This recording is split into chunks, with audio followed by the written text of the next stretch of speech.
దేవుడు ఏరి కోరి ఎంపిక చేసుకున్న వారంతా ఏదో ఒక లోపం ఉన్నట్లుగానే కనిపిస్తున్నందున దేవుని సరైన ఎంపిక కాదా? రెండవది, వారి గురించి సరిగ్గా తెలియక పై రూపమును చూసి బానే ఉన్నాడుగా అని కంగారు పడి దేవుడు సెలెక్ట్ చేసేసాడా? మన అపోస్తలులను చూద్దాం. మార్కు సువార్త 16వ అధ్యాయం చదువునాను ఒకసారి అన్నమాట. మార్కు సువార్త 16వ అధ్యాయం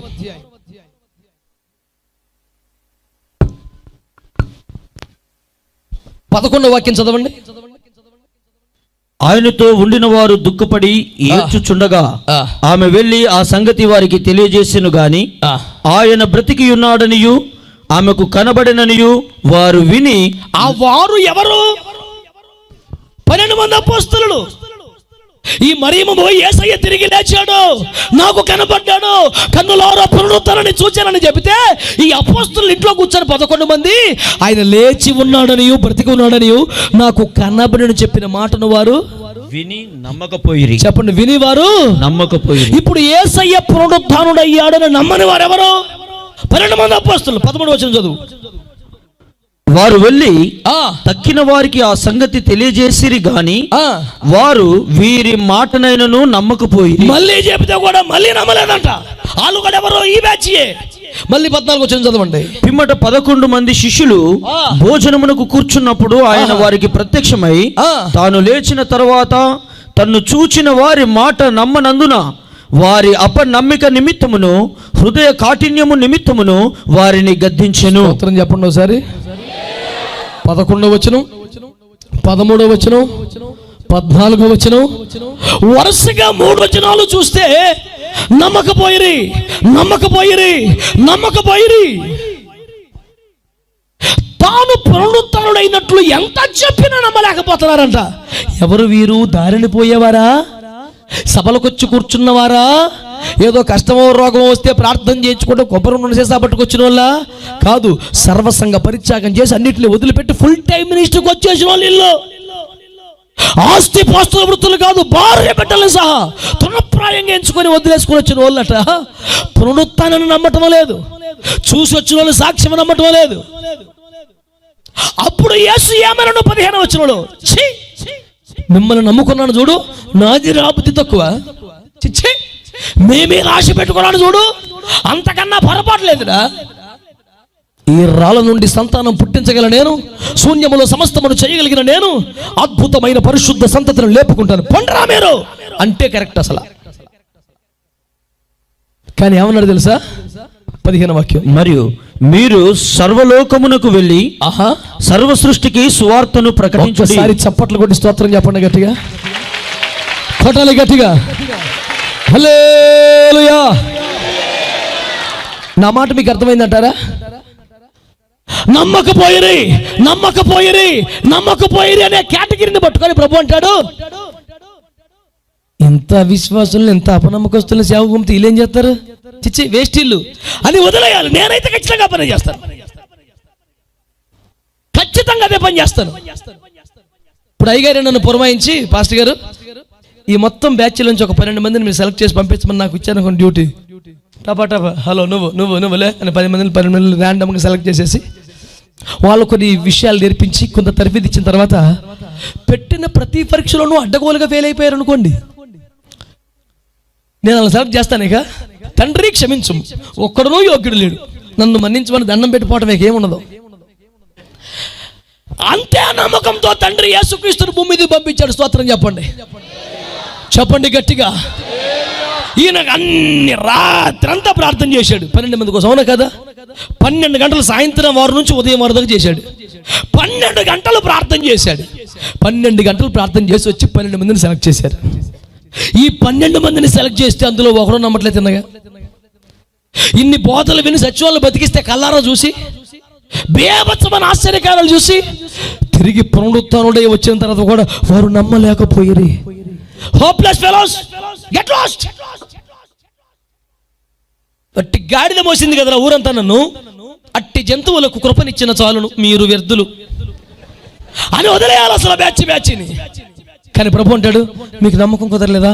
అయ్యో మీకు నమ్మకం కుదరలేదా, అయ్యో ఇంకా నమ్మట్లేదా, సరేలే పోతే పోయిందిలే, మీరు సర్వలోకానికి వెళ్ళండి. ఏంటి వీళ్ళ సర్వలోకానికి? అమ్మో బ్రాంచ్కి కూడా పంపడానికి మనసు ఒప్పటం లేదే, గృహకోడికి పెట్టడానికి పనికిరారు ఇల్లు. నమ్మకం లేని బ్యాచ్ అండి ఇది. సర్వలోకానికి ఇళ్ళ పంపడం ఏంటి? ఏ మాత్రం తట్టు పాయింట్ ఇచ్చుకుంటూ పంపించాడు.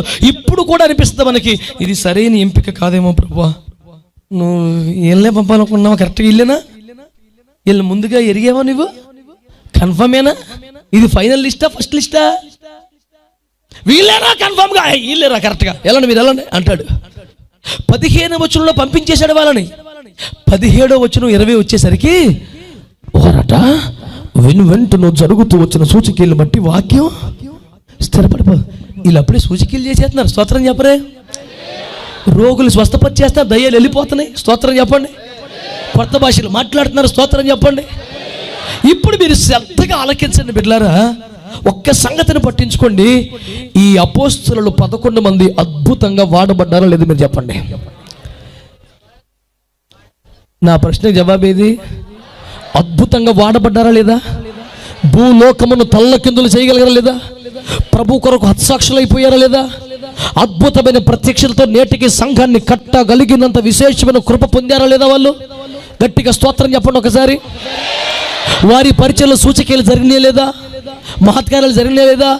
వారు నమ్మలేదు కాదు అసలు. 14 వచనంలో కూడా 3సారి ఫెయిల్ అయిపోయారు. 17వ వచనంలో బేబచ్చని అద్భుతాలు చేసేస్తున్నారు. ఇప్పుడు మీరు చెప్పండి, ఎప్పుడు అద్భుతాలు మొదలెట్టారు వీళ్ళు? ఎప్పుడు కొత్త భాషలు మాట్లాడారు వీళ్ళు? ఇంత కెపాసిటీ ఎప్పుడు వచ్చేసింది చెప్పరా? మధ్యలో వచనాలు 2-3 కనపడుతున్నాయి మీకు. కానీ అక్కడ ఏం జరిగిపోయిందంటే అపోస్తలుల గారు 2వ అధ్యాయం జరిగిపోయింది. స్తోత్రం చెప్పండి చెప్పరే గట్టిగా. వాళ్ళు కొత్త భాషలు మాట్లాడింది ఎప్పుడు? అద్భుతాలు ప్రారంభించింది ఎప్పుడు? అంటే యేసు ప్రభు వారు ఇన్ని బలహీనతలు తెలిసి, ఇన్ని లోపాలు తెలిసి, ఇంత అపనమ్మకాన్ని తెలిసి కూడా పర్లేదు మీరే వెళ్ళండి అని ఎందుకు అంటున్నాడంటే వారి నమ్మకం మీద, వారి విశ్వాసం మీద, వారి సామర్థ్యం మీద గురి కాదు, వారి ప్రతి లోపమును కాల్చి వారిని పరిపూర్ణులుగా మార్చి వారిని అభిషేకించి శక్తివంతులుగా మార్చగలిగిన ఒక అగ్ని అభిషేకం వారి మీదకి పంపించబోతున్నాడు. He knows the anointing which is going to come upon them. వారి మీదకి రాబోతున్న అభిషేకం ఏంటో, దాని ఫలితాలు ఏంటో ఆయనకి తెలుసు. పర్లేదు వెళ్ళండిరా, మీరు వెళ్ళండి. అందరినీ మేడగదిలో వదిలాడు, మోకాలు లేపించాడు. 10 రోజులకు ఒక్కొక్కరు సింహాల్లో పెట్టుకొచ్చారు యేసు రక్తం ఇచ్చి. స్తోత్రం చెప్పండి గట్టిగా. ఇప్పుడు తేలిపోతున్న ఫలితార్థం ఏమిటంటే, ఎంపిక చేసినప్పుడు ఎవడో సూపర్ క్యాండిడేట్ ఏం కాదు. హలో, ఎంపిక చేసినప్పుడు ఎవడో ఒక్క లోపమైనా లేని బీభత్సమైన వ్యక్తి కాదు. లోపములు కలిగిన వారినే ఎంపిక చేసి, ఏమండి, లోపములు కలిగిన వారినే ఎంపిక చేసి వారి ద్వారా భూలోకమును తల్లకిందులు చేసే సేవ చేయించుకున్నాడు. ఆమేన్, ఆమేన్. వీళ్ళందరూ చివరి క్షణం వరకు బలహీనతలు కలిగిన వాళ్ళే. ఈ రోజున వింటున్న మీలో ఎవరు గాని పలుమార్లు వైదొలిగిపోయానని, బలహీన పడిపోయానని, స్థిరముగా నిలబడలేకపోయానని, వెనక్కి జారిపోయానని, నమ్మకమైన వ్యక్తిగా లేకపోయానని నీ అంతరంగములో ఒక పశ్చాత్తాపం, వేదనను ఎప్పుడు కృంగదీస్తూ ఉంటే నీకు ఒక శుభవార్త చెప్తున్నాను. మరన్నిటికీ లేకుండా లోపమును కాల్చగలిగిన, యోగ్యునిగా మార్చగలిగిన ఒక అభిషేకం నీ కొరకు సిద్ధంగా ఉంది. ఒక దైవజనుడు రైనట్ బాంకే గారు ఒకసారి వాక్యంలో మాట్లాడుతూ ఏమన్నారు, ఆ మాట నాకు భలే ఇష్టం అనిపించింది. ఏమన్నారంటే 120 మంది మీదకట ఒక్కొక్కరి మీదకి ఒక్కొక్క అగ్ని జ్వాల వచ్చిందట. బైబిల్లో అలాగే ఉంది కదండి, ఒక్కొక్కరి మీదకి ఒక్కొక్క అగ్ని జ్వాల. ఆ ప్రసంగం చూస్తున్నప్పుడు నాకు భలే సంతోషం అనిపించింది. ఒక్కొక్కరి మీదకి ఒక అగ్ని జ్వాల. 120 మంది ఉంటే ఒక్కొక్కరి మీదకి ఒక అగ్ని జ్వాలను పంపించాడంట. అంటే ఆల్రెడీ ఇక్కడ ఎంతమంది మోకరించారు, అర్హులుగా ఉన్నారో అంతమందికి సరిపడా ఒక అగ్ని జ్వాల పరలోకంలో సిద్ధంగా ఉంది. వీళ్ళు మోకరించగానే దేవుడు దాన్ని వాళ్ళ మీదకి పంపించేశాడు. ఇప్పుడు చెప్పండి, 120 మందే ఆ కృపలో ఉన్నారా? మనందరం కూడా కృపలో ఉన్నామా? విశ్వాసంతో చెప్పండి గట్టిగా. ఆమేన్, ఆమేన్.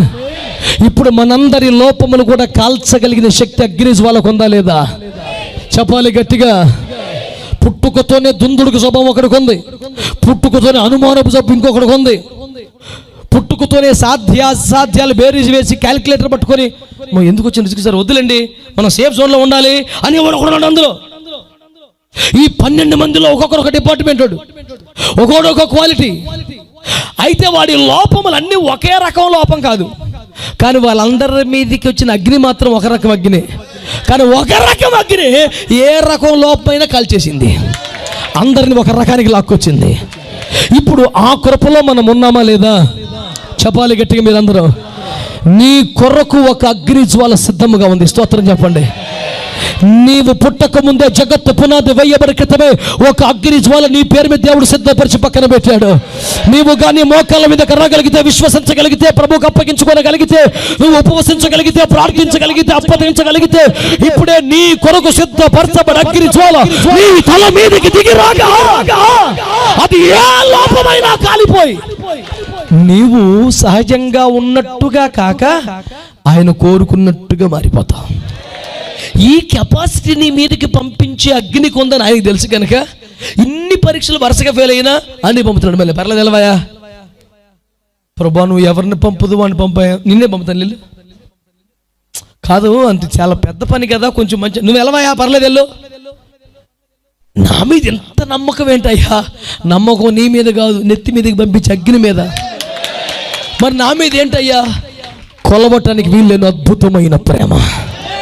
సంతోషంగా స్తోత్రం చెప్పండి ఒకసారి, సంతోషంగా స్తోత్రం చెప్పండి ఒకసారి. హల్లెలూయా. లోపాలు ఉన్నాయి, బలహీనతలు ఉన్నాయి, కానీ ఈ మాత్రం క్వాలిటీస్ ఉన్నందుకు వారిని తీసుకుని వారి లోపములన్నీ కాల్చి మహిమకరంగా ప్రభు వారిని వాడుకున్నాడు, జనములకు ఆశీర్వాదకరంగా మార్చేశాడు.